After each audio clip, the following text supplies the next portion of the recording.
For 200 years, Britain was the most powerful nation in the world. From Canada to India, from Australia to Nigeria, from the Caribbean to South Africa, the British Empire once ruled over a third of the people on Earth. Newly discovered film, all in original color, reveals how the British viewed their imperial possessions. 1906, trooping the color for Edward VII, the zenith of imperial pride and pomp.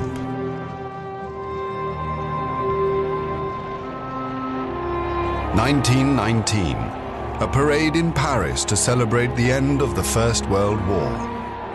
Victory brought new riches, but exposed a vulnerable empire. Personal letters and diaries describe the experiences of the rulers and the ruled. The British flag never flew over more powerful or united an empire than now. Never did our voice count for more in determining the future destinies of mankind. Why do I regard British rule as a curse? It has impoverished the dumb millions. It has reduced us politically to serfdom.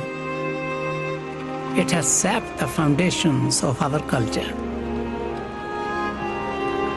Britain's imperial history is a story of contradiction, discovery and progress, prejudice and oppression.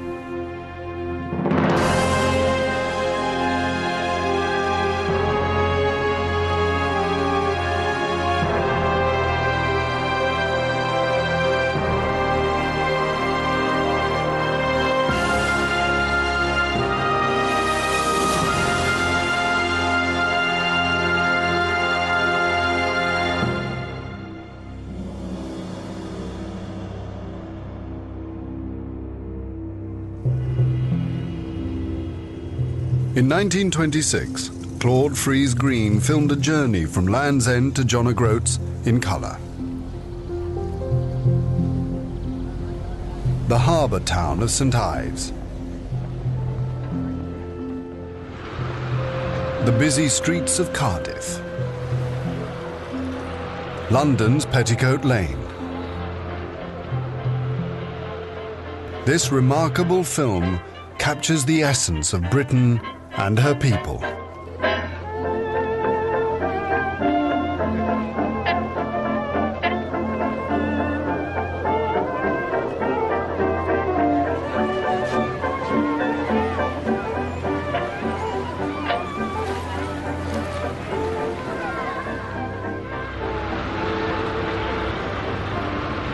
By 1926, the British have emerged from the First World War, tired but triumphant. Their new possessions span 1 million square miles.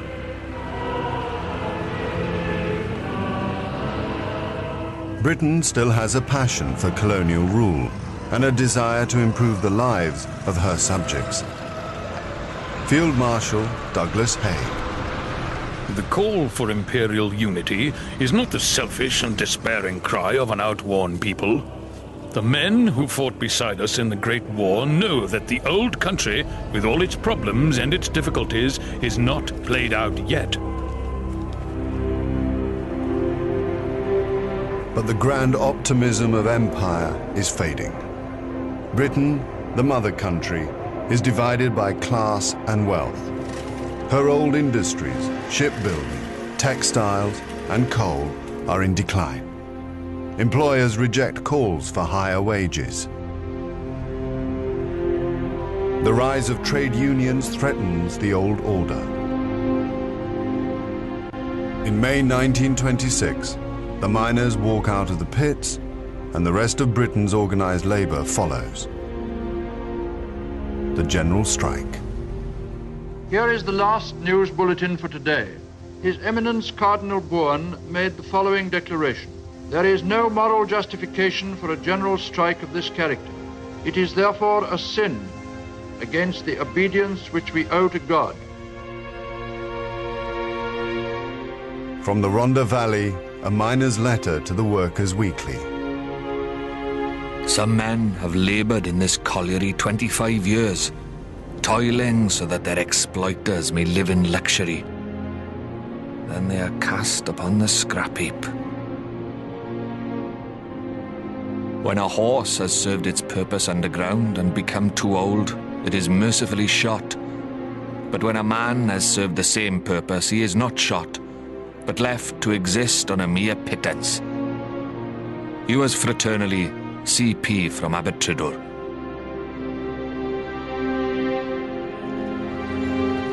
After only 9 days, the general strike is broken. But it will be 8 months before starvation drives the miners back to the pits, forced to accept lower wages and longer hours. Britain's ruling class has crushed the general strike with ease. For decades, it has exercised power across the world, and nowhere more than in India.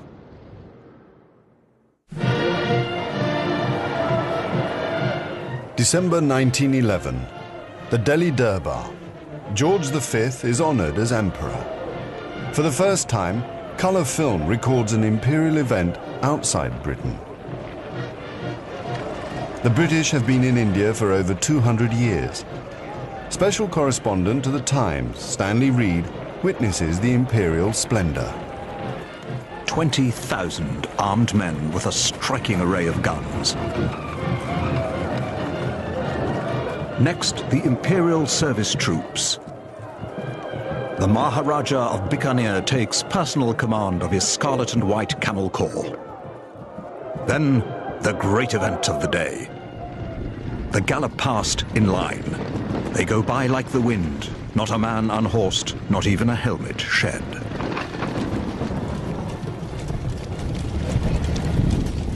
Grace Molyneux watches her husband, Major Edward Molyneux, ride past with the 21st Lancers. We had splendid seats. It was far and away the best show we've seen yet. It was all done with great dignity. I think the natives must have been very impressed. But beneath this extravagant display of imperial loyalty, there lies a fragile Raj. British rule in India has been challenged by a decade of nationalist protest and terrorist violence. Viceroy Lord Hardinge remains resolute. I need hardly say that the government of India has never for a moment thought that the evolution of this country could be colonial self-government. The idea is ridiculous and absurd. 1 year later, a Bengali revolutionary tries to assassinate Lord Hardinge. He survives, but it is another warning that British power in India is fading.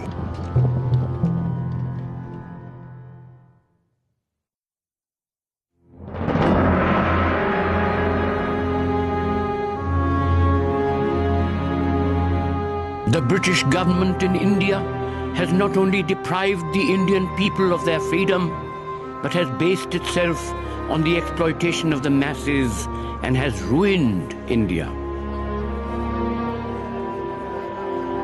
We believe that India must sever the British connection and attain complete independence. Jawaharlal Nehru, President of the Indian National Congress, January 1930. Indian nationalism has grown in strength and ambition. In a series of reforms, Britain makes concessions towards Indian self-government. But imperial zealots are horrified at the prospect of relinquishing the Raj. Viscount Rothermere. British rule in India is irreplaceable. It has been bought by British lives and built up by British capital. If we had not gone to India, she would still be in a state of semi-barbaric anarchy. Our duty there is not to argue with base agitators, but to govern. The moon belongs to everyone. The best things in life are free. less than 100,000 British rule 315 million Indians. Marjorie Usher is governess to the children of an army colonel in Chakrata. Entertaining in this country is very simple. You just tell the servants how many are coming and they see to everything. We have 9 servants, including the ayah, the head servant, who acts as valet to Colonel Sterling, the khitmutgar, who waits at table and looks after the silver, and the dhobi, or washerman, who does our clothes very well indeed.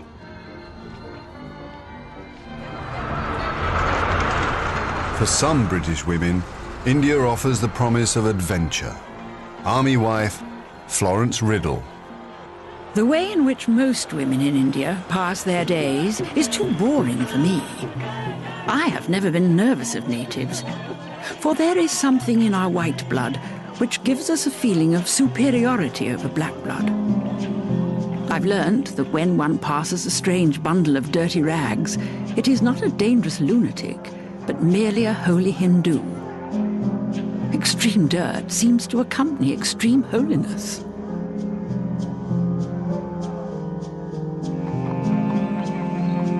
Joanna Bazalgette accompanies her husband Jack, an officer in the Indian Civil Service, on a tour of the Punjab. She writes an account in her diary. An early start on the 12th for our 26-mile journey by river to Chaunta. Some 70 bullock skins had been collected. Katnaus, they are called. The animal has been carefully skinned through the hind leg, so that when the eyes, nose, mouth, and other orifices have been patched, it forms an immense bladder, which can be blown up through a leg by man-puff. For us, they rig 2 skins side by side with a legless chair on each and a box between for our feet. Very comfortable. And each boat has an auxiliary crew of 3 or 4 to paddle, tow, and guide us along, and, very important, puff up our bladders every half an hour.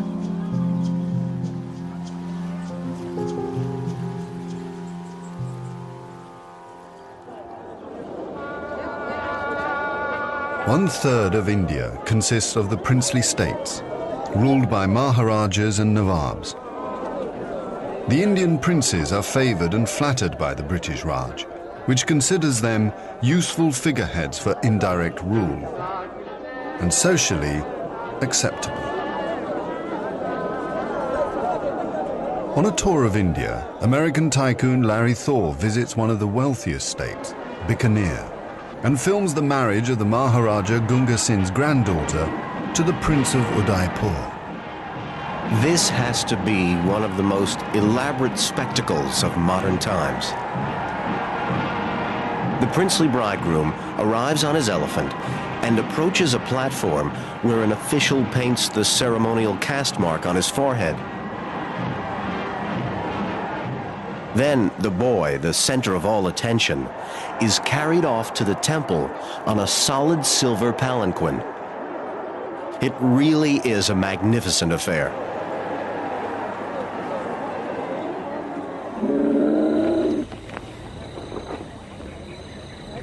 The ultimate social occasion for India's elite is the tiger hunt.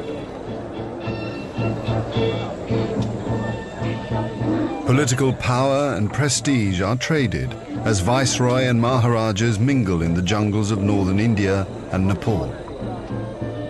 Private Secretary Yvonne Fitzroy. His Excellency and the Maharaja climb each to their howdahs.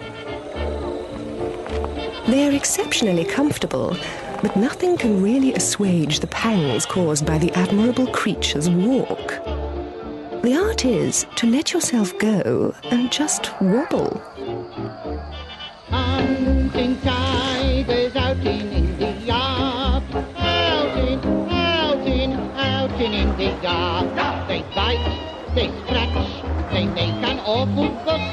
It's no use stroking them and saying puss, puss, puss.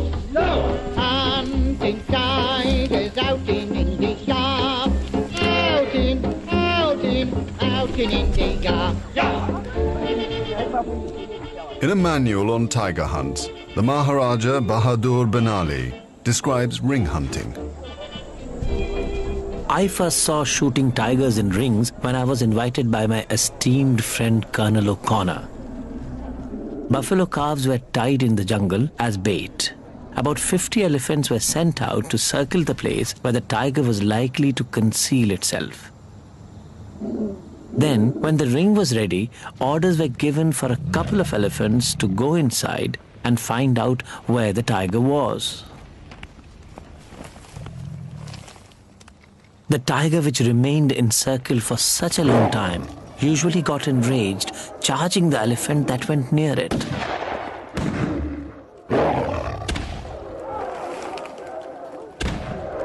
In the beginning, it's exciting. But after a while, the tiger becomes exhausted and lies down.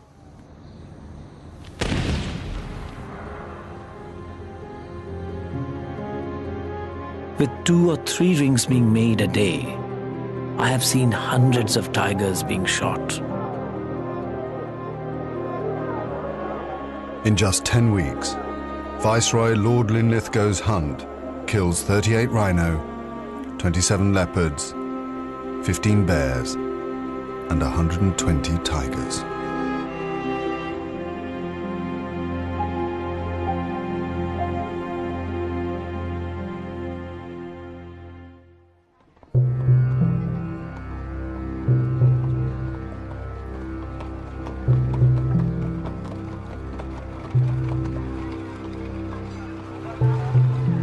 While the British enjoy the luxuries of the Raj, most of their Indian subjects live in dire poverty.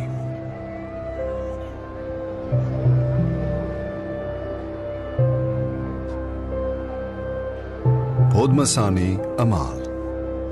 The British Raj imposed taxes for everything. What are these taxes? Is it to suck out our lifeblood? They plunder us for our money and make us living corpses. Look into a railway carriage. There is breathing space for a gunny sack, but not for a man. It was in a train like this that my friend Mopillai died of suffocation.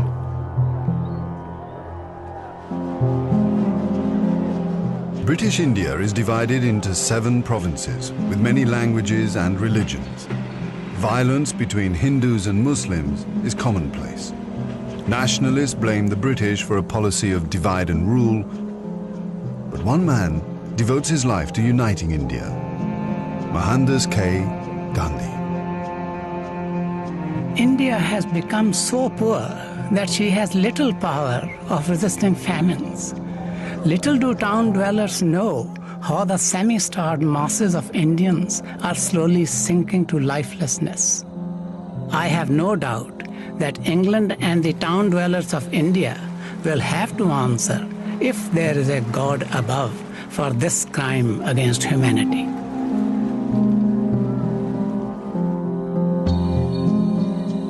By the 1930s, a new generation of British civil servants is beginning to understand India's plight. Writing to his mother in England, Assistant Commissioner of the Punjab, Penderel Moon. The poverty of the people is really astounding. Not so poor, no doubt, as 40 years ago, but they are conscious of their poverty nowadays and resent it. I don't know what the government is going to do about Gandhi. Unless we're very skillful, or very lucky, the situation is going to get steadily worse. I'm all in favor of granting full dominion status in, say, 10 or 12 years. But I suppose the government can be trusted to move with that fatal slowness which constitutes ordered progress.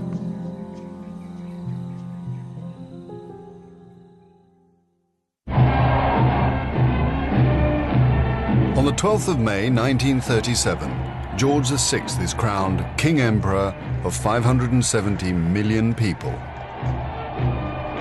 The spirit of empire is reinforced.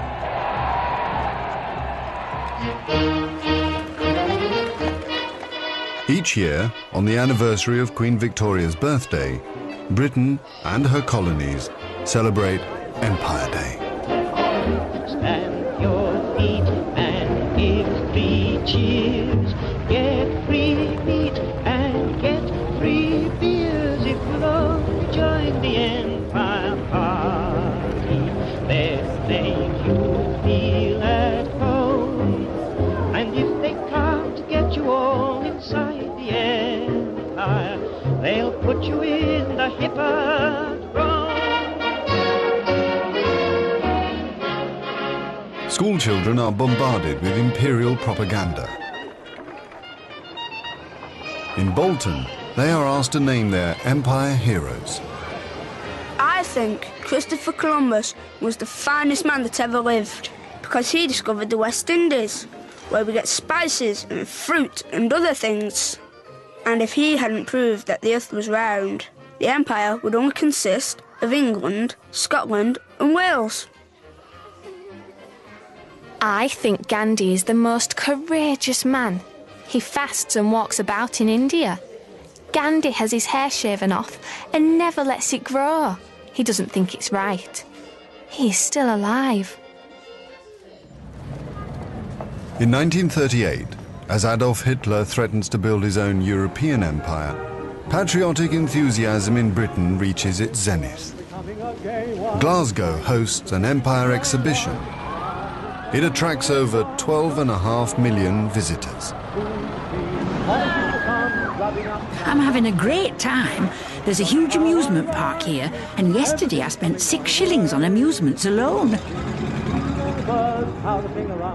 We did the Dominions. The Mounties were interesting, but shorter than those in the films. The teachers took us to see the giraffe-necked women. We already knew a lot about the foreigners from our book, Life in Many Lands.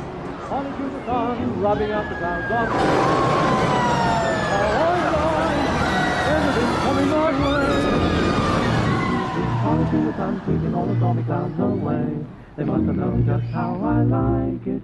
Everything's coming my way.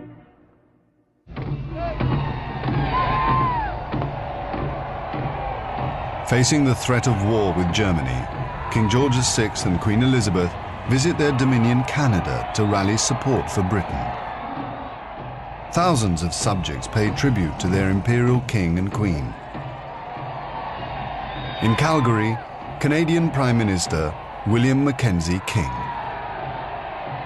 The Indian chiefs were, for the most part, fine-looking men, and in their full costume, very colourful.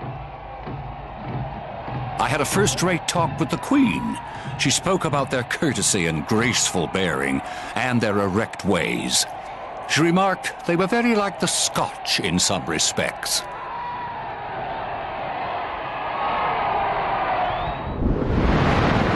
The timing of the royal visit has not gone unnoticed. A telegram from Sir Neville Henderson, British ambassador to Berlin. The visit of their Majesties to Canada has been given full publicity in the German press. They are at pains to create the impression that all is not well within the empire. It was believed that the king would very soon travel to India to receive the imperial crown. That their Majesties have visited Canada instead is a sign that London is trying to establish the political security of the mother country by coordinating the Anglo-Saxon element in Canada and the USA. Canada's loyalty to the crown is secured.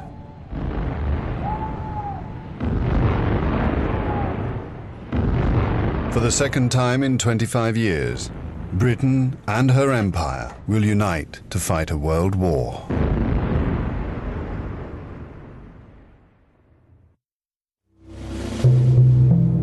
The Prime Minister of Australia, Right Honourable R.G. Menzies. Fellow Australians, it is my melancholy duty to inform you officially that in consequence of a persistence by Germany in her invasion of Poland, Great Britain has declared war upon her, and that as a result, Australia is also at war.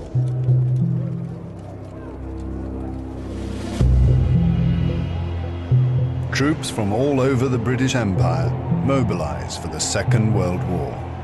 Almost 1 million men from Australia and New Zealand, over 700,000 from Canada, 600,000 from Africa, and 2.5 million from India. The dominions and colonies remain loyal, but there is less of the patriotic fervour of the First World War. Government Minister Oscar Skelton. It is very doubtful if a majority of the people of Canada would have voted for war. There's a feeling that this is not our war, that the British government, who blundered into it, should have been allowed to blunder out. Soldiers from Burma and India are trained for war in the Far East. 19-year-old Kishan Tawari. My father's friend, Colonel Kilroy, insisted he must send 2 of his 5 sons into the army. Some members of our family said, why should we join the army and fight on the British side? We want independence.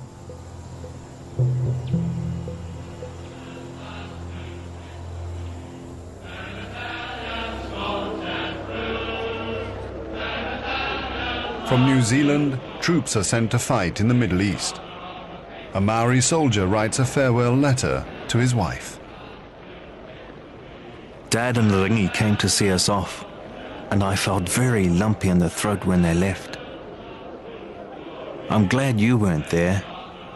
Mrs. Waka and a whole lot of other wives followed the train. All they could do was wave. I felt a funny sinking feeling. E nahora, goodbye.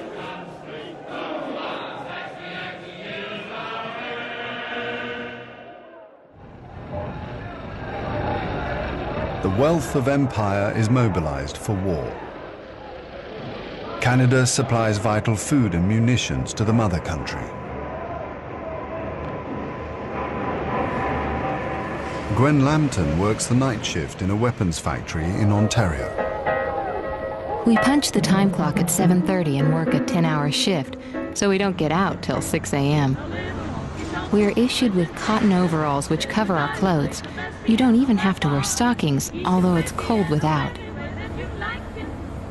There is a constant hum of machines, and a loudspeaker near the ceiling trumpets popular music in march time to keep us awake. The songs have nothing to do with our work or the war.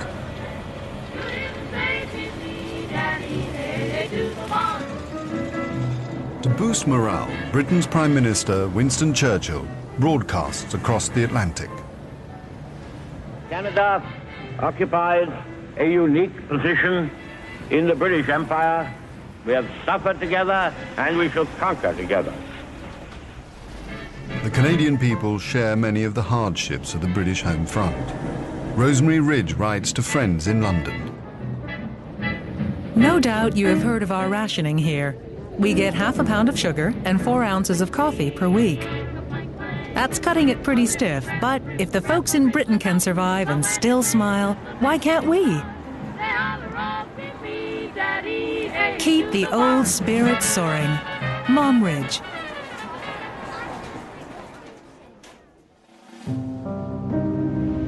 Tonight, I speak to you in Australia and New Zealand, for whose safety we will strain every nerve.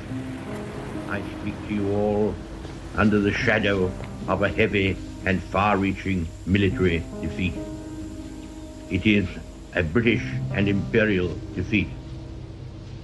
Singapore has fallen.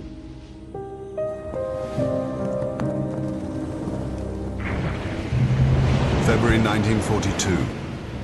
Britain's empire in the Far East has collapsed with shameful speed. Australia is exposed. Minesweepers patrol the coast. Troops are recalled from the Middle East. Australians brace themselves for a Japanese invasion. Their new Prime Minister, John Curtin. The fall of Singapore is a smashing blow to British prestige. It opens the battle for Australia just as Dunkirk opened the battle for Britain. No longer may we depend on external support.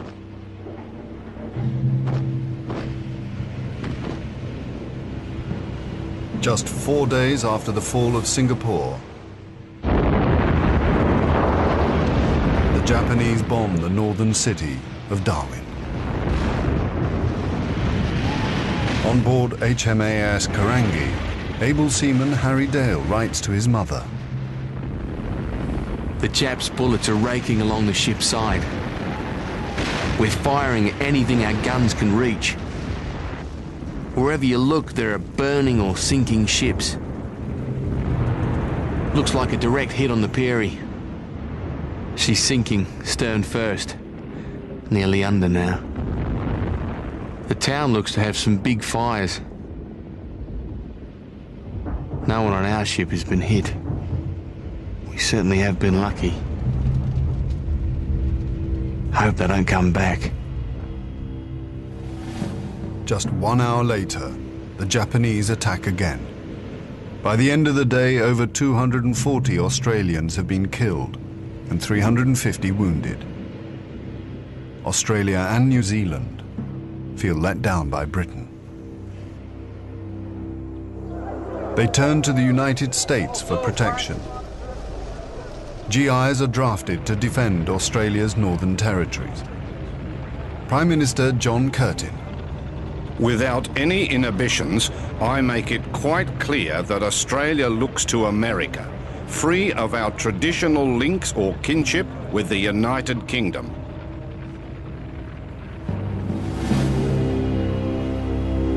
By 1945, British and Indian troops have retaken Burma. In June, Australia joins forces with America to expel the Japanese from British Borneo. Vin McNamara of the 1st Australian Corps describes the fight for one of Britain's most distant colonies. As the assault waves swung into line, the support craft moved in, firing to cover the actual landing.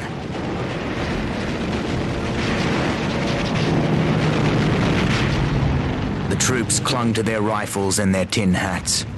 Some were slightly seasick. Soon we were ashore in force, slap bang into the enemy.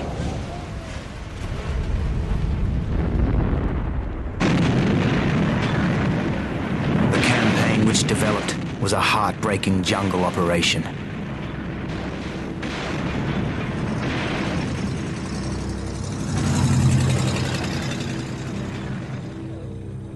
As the troops advance inland, they liberate hundreds of prisoners of war.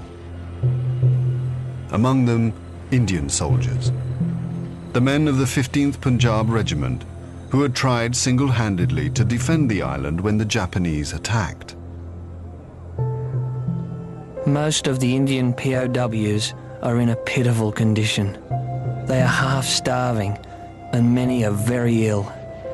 However, the fortitude of these Indians is amazing. Even now, their standard of discipline is high. Of the 1,000 Punjabi soldiers taken prisoner, only 150 survived the Japanese camps.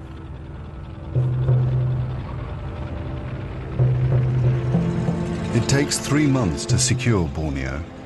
On liberation, Chief Abdul Hamid delivers a note of thanks. We, the inhabitants, tender our gratitude towards the Australian forces who have delivered us from the cruel and unjust Japanese. Our true benefactors, the British government, have come back to us, and we pray for everlasting prosperity under the British flag. August 1945. 2 atomic bombs force a Japanese surrender. The war is over. 150,000 colonial troops have died in defense of the empire.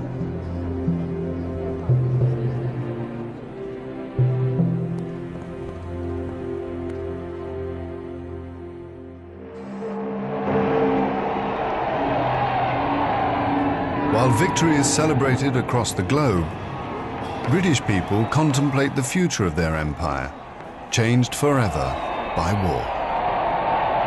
I still feel it's the greatest empire the world has known. We should all feel grateful for the way it rallied round, without any compulsion to do so. It seems that British empire building has had some good results. I don't like empire and what it signifies. The coloured peoples have been exploited by us as a means of profit, and by doing so, unemployment and poor living has been created at home. I don't mind British Commonwealth, but definitely not empire. We are witnessing now the nemesis of our own imperialism. It always seemed to me that the empire should be an object of shame rather than pride. Maybe we shall give in to India now, but it will be too late to do so with honor.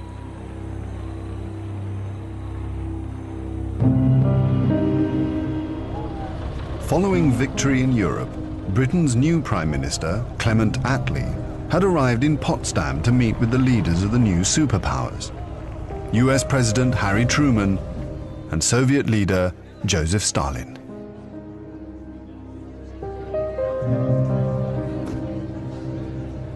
A new world order is emerging. Attlee's Labour government is committed to honouring a pledge to India.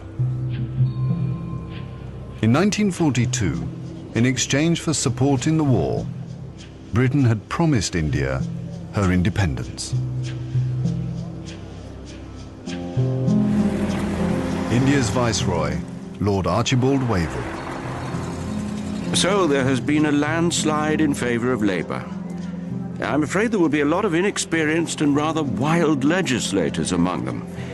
However, there were very many stupid and tiresome Tories. I think Labour is likely to be more sympathetic towards India, but I shall find it difficult to persuade them that they must go slow. At the Viceroy's lodge in Simla, Wavell hosts a conference between India's political rivals, Mahatma Gandhi of the Hindu-dominated Congress and Muhammad Ali Jinnah, leader of the increasingly powerful Muslim League. But after 20 days of intense discussions, Gandhi and Jinnah are no closer to agreeing on the future of India. Dear Mr. Gandhi, to achieve the freedom and independence of the peoples of India, it is essential to accept the division of India as Pakistan and Hindustan. Dear Mr. Jinnah, last evening's talk has left a bad taste in the mouth. Our talks seem to run in parallel lines and never touch one another. Wavell has failed to bring Hindu and Muslim together. Communal rioting is intensifying. The British sense they are losing control.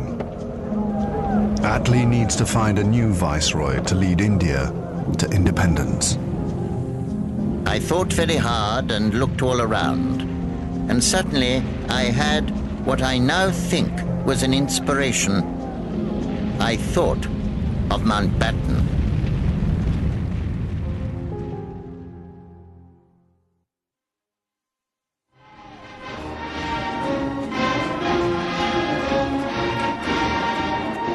In March 1947, Earl Louis Mountbatten and his wife Edwina arrive in New Delhi. The great-grandson of Queen Victoria and second cousin to George VI, Mountbatten brings a regal presence to the drama of India's independence. As the last viceroy, he bears responsibility for India's fate. 2nd of April, 1947. I have now completed my first week in office. I should like to be able to paint an encouraging picture of my first impressions, but feel it would be misleading if I did so. The scene here is one of unrelieved gloom. At this early stage, I can see little common ground on which to build any agreed solution for the future of India. The only conclusion I have been able to come to is that unless I act quickly, I may well find the real beginnings of a civil war on my hands.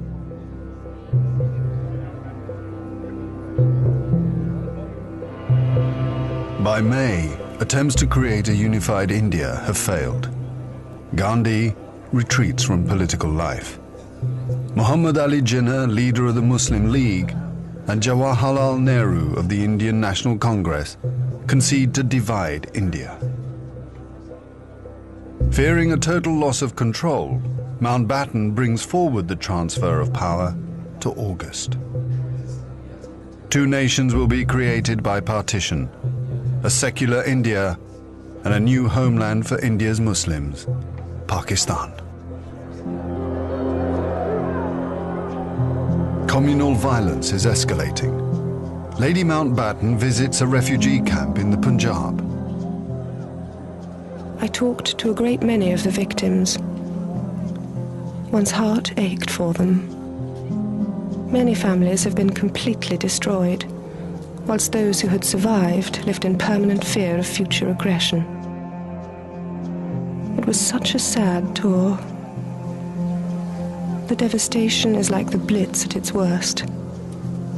The killed, maimed, and homeless. It's tragic.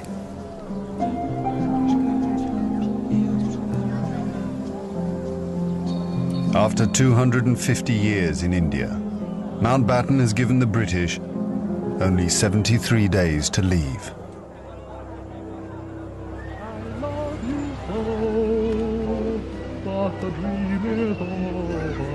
Writing to his wife in England, Indian Civil Service officer Alan Flack.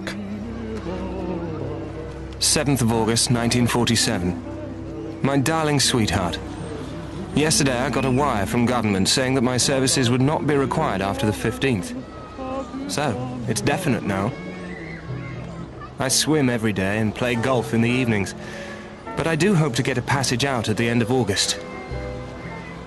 Jack said the other day that for all he knew, the British would be squashed off on boats and sent home. An idea for which there's much to be said. All my love, Alan.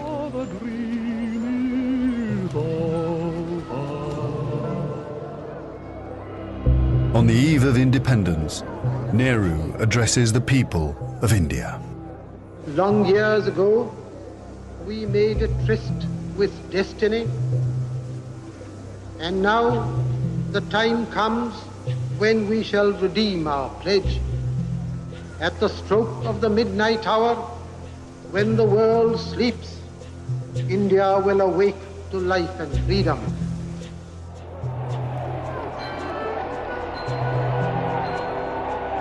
The 15th of August, 1947, the British Empire in India has come to an end.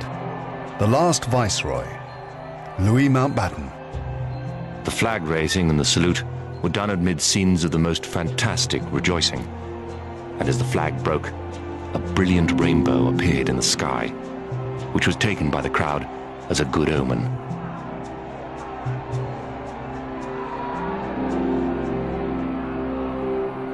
Qasim Muhammad. On the 15th of August came freedom. The freedom to burn, loot and murder. While Delhi and Karachi were celebrating, central Punjab was burning.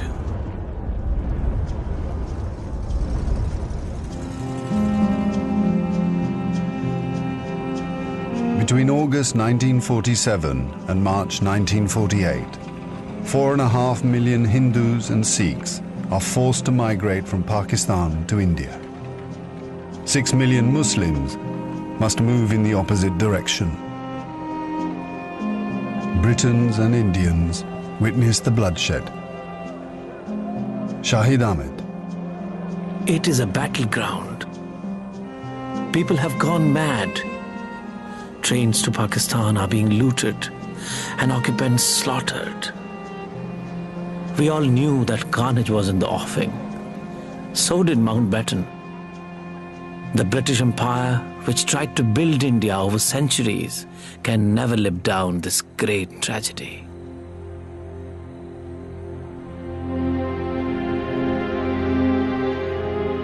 Lieutenant Colonel Hubert Boyd Hudson. The sight from the air was awe-inspiring. In this chaos, Millions of refugees were struggling to get to India or Pakistan. Thousands of others were doing their best to prevent them, murdering them by the hundred. But death is nothing. There are things more terrible than death. The worst atrocities are in the newly divided Punjab. Fleeing refugees are terrified that their women will be raped. Gurmeet Singh. We felt totally helpless. We were completely surrounded. We had no weapons. We took the decision that all the women, our own family, must be killed. First, we killed the young girls with our own hands. Kerosene was poured over them, and they were set on fire. Women and children, where could they have gone? Kulwant Singh. My mother saw my father being killed. They cut him up into 100 pieces. I was trembling. At my feet, there were many bodies. There were fires all around. And then they threw the children into the fire. My mother, she hid me by my father's body.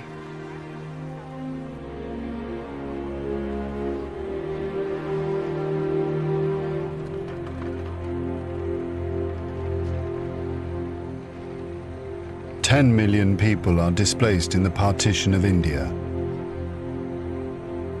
1 million are dead."